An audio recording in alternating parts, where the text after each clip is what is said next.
दोस्तों, पिछले एपिसोड में हमने जाना कि कैसे लगभग 6.5 करोड़ साल पहले एक विशाल एस्टेरॉयड पृथ्वी से टकराया, जिससे धूल के बादलों ने सूरज को पूरी तरह से ढक लिया। तापमान बहुत कम हो गया और पृथ्वी पर 25 किलो से अधिक वजन वाला हर एक जीव समाप्त हो गया। डायनासोर का काल समाप्त हो गया। इस महाविनाश में धरती की 95% आबादी का पूरी तरह से सफाया हो गया। लेकिन यह महाविनाश कुछ प्राणियों के लिए फायदेमंद साबित हुआ। डायनासोर का अंत एक नई प्रजाति के लिए सुनहरा अवसर लेकर आया और वह प्रजाति थी मैमल्स की। मैमल्स यानी स्तनधारी जीव। उन्होंने खुद को इस विनाश से बचा लिया। अत्यधिक गर्मी से बचने के लिए ये जमीन के अंदर रहने लगे और जीवित रहने के लिए हर प्रकार का भोजन करना शुरू कर दिया। अब पृथ्वी पर इन मैमल्स का ही राज्य था। उस समय इनका आकार महज 6 इंच का था। इतने बड़े महाप्रलय के कुछ लाख साल बाद धरती अब धीरे धीरे से सामान्य हो गई थी और जीवन जीने लायक हो गई थी। पृथ्वी की सतह पर फिर से नए पेड़ पौधे उगने लगे थे, जिन पर फल लगने लगे और पकने लगे। ये मैमल्स इन फलों को खाना तो चाहते थे, लेकिन समस्या यह थी कि फल पेड़ों पर होते थे और मैमल्स जमीन पर रहते थे। धीरे धीरे इन मैमल्स ने खुद को कुछ इस तरह से विकसित किया कि अब ये पेड़ों पर चढ़ सकते थे।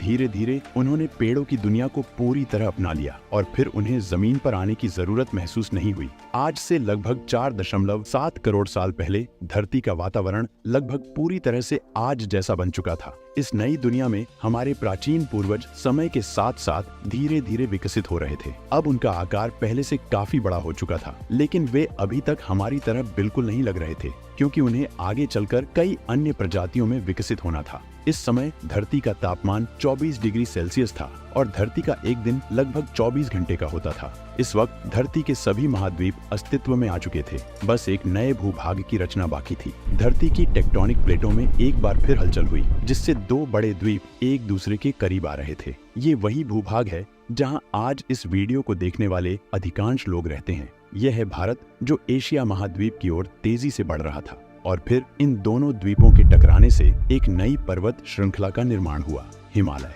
और यहाँ खड़ी हुई दुनिया की सबसे ऊंची चोटी, माउंट एवरेस्ट। इस पर्वत श्रृंखला में गिरने वाली बर्फ आगे चलकर कई नदियों का निर्माण करने वाली थी, जो भविष्य में दुनिया की लगभग आधी आबादी को पीने का पानी उपलब्ध कराएगी।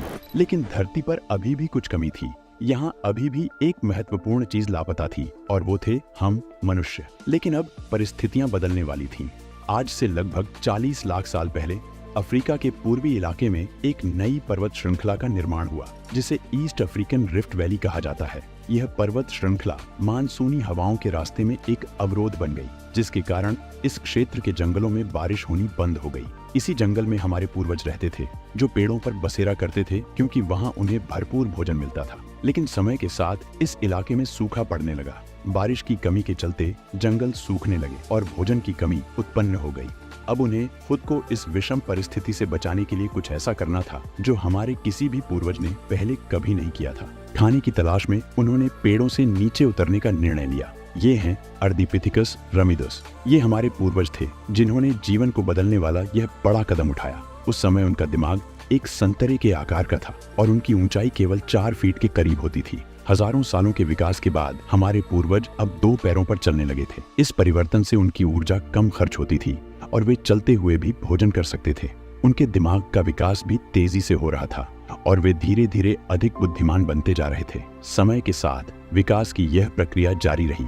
हमारे पूर्वज धीरे धीरे और अधिक विकसित होते गए और उनके दिमाग का आकार भी बढ़ने लगा। लगभग 2.3 मिलियन साल पहले हमारे पूर्वजों का दिमाग पहले से दोगुना हो चुका था और इसी दिमाग का इस्तेमाल करके उन्होंने पत्थरों से हथियार बनाना सीख लिया, जिससे शिकार करना काफी आसान हो गया। लेकिन ये तो बस शुरुआत थी। समय के साथ उन्होंने आग को काबू करना भी सीख लिया। आग की खोज उनके लिए सबसे महत्वपूर्ण खोजों में से एक थी। आग उन्हें गर्मी, रोशनी और अंधेरे में सुरक्षा प्रदान करती थी।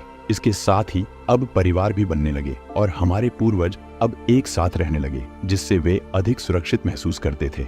आग में पके मांस को चबाने में कम ऊर्जा खर्च होती थी और यही ऊर्जा अब उनके दिमाग के विकास में लगने लगी।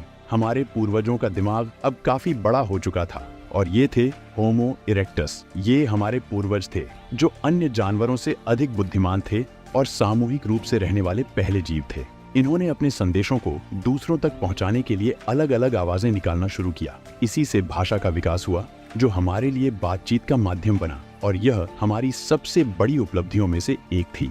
यही वह अंतिम विकास क्रम था जिसके बाद हम विकसित होकर बने होमो सेपियंस यानी बुद्धिमान जीव।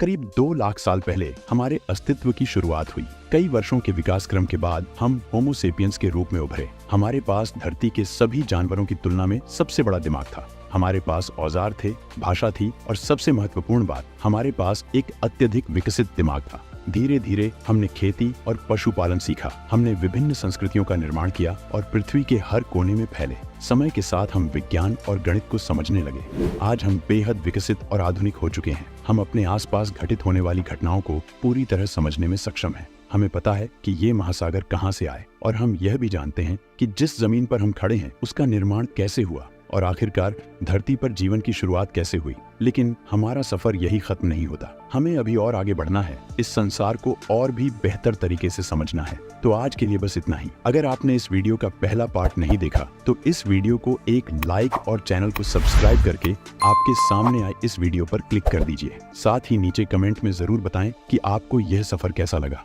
मैं फिर मिलूंगा एक नए और इंटरेस्टिंग वीडियो के साथ। तब तक के लिए धन्यवाद।